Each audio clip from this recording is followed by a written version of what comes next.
બાંધી અને જતો રહ્યો. થોડી વાર થઈ એટલે ત્યાં આગળ ઝાડની નીચે એક બકરીવાળા ભાઈ આવ્યા. કોણ આવ્યું?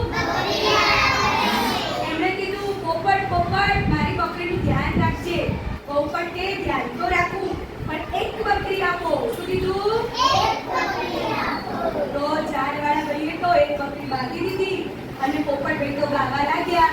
પોપટ આંબાની ડાળ,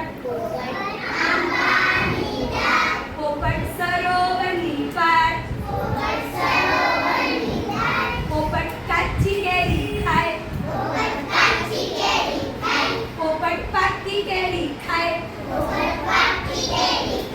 પોપટ જલસા